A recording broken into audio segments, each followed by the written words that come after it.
We'll keep scrolling down. So you've got base velocity and storm relative velocity. You're looking at base velocity right now. Storm relative means it takes the storm motion into account. So Okay, so I got this whole air mass flowing this way. Then let's just ignore that and let's take a look at what's going on within that mass going to me or from me. Got it. Okay. And that is really what we look at for tornadoes, because we want to see the rotation, irrespective of the storm motion itself. Got it. So that's why we look at the storm relative. Then below that, this like I said, there's tons of options here. You can look at one of the things I like to look at is regularly is a storm total precip. So here's the storm total precip as detected by the radar. So it's got an algorithm that's it's using to accumulate accumulation on an hour by hour basis, and as long as the radar operator doesn't change this, it will continue to accumulate.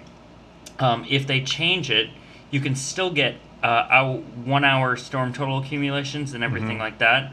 So here's a digital. So this one's going to be a little bit more finer scale, and give you a lot more detail than the storm total precip itself. So this is just an older version. This is much more high resolution. Just like with today, when you get those popcorn showers, one side of the city can get 2-3 inches of rain, the other side is completely dry.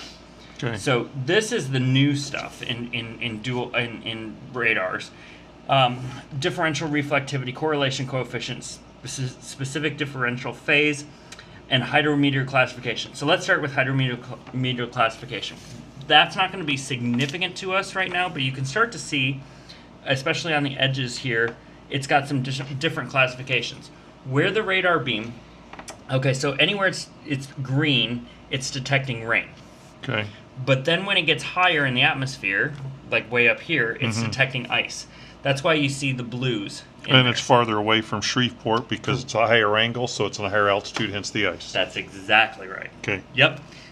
So that's why we're getting the ice up here. But you can use this, especially in the winter months, to determine whether you're going to get freezing rain, sleet, snow, or rain.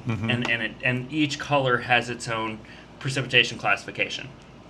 So that's what that is. This is so these two new things, literally they just appeared last year. The correlation coefficient, what it's doing is it's classifying the hydrometeor and determining how related the drops are to another. So in this case, there's a high correlation coefficient here. It's almost near 1. So which is over on the far right hand side. So everything is all rain droplets. But when you get higher up to where we were seeing that ice classification there, that's because it's starting to sense different phases of rain versus snow versus. So this can be really good. So it's the homogeneous nature of what's going on and the consistency. Yep, that's what it's looking for. And so you can start to see in this, if you see a tornado, a lot of times you'll get, because it's lofting debris, you'll get a dropout, just a circular dropout, embedded within the maroon or deep reds, and then you can also see hail very easily in this too, because and because it's going to be different sizes. Yep. So because of that, that's what the correlation coefficient, at least that's what we're using it for now. There's still a lot of research on it. Differential reflectivity. I'm trying to think of what we use that for, but I'll get back to you on that. I don't use it a ton. Enhanced echotops. Here's where your echotops are going to be, so it's going to tell you where the highest tops are. So right now, our highest top is going to be north of Spring Hill in that orange. And how do I know color? How high it is? There's got to be a way to sample, and I'm not sure which way it is. But I guarantee you that we can sample somehow and figure that out. Okay, that's all right. I'm really concerned about your time. You need to leave in 3 minutes. So let's see here. VIL is going to be another good product.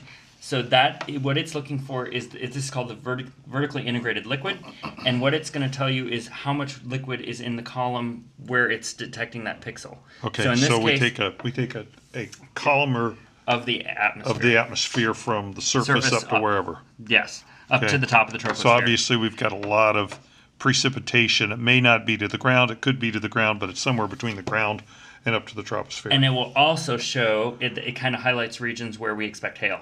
So this is a really great product in determining hail, and a lot of pilots use this on a regular basis when they're flying to determine where the hail cores are in inside storms itself. So it's really good at grabbing that higher reflectivity, especially at the higher levels of the atmosphere, and then pointing that out so you can just quickly see where your cores, your downdraft cores are.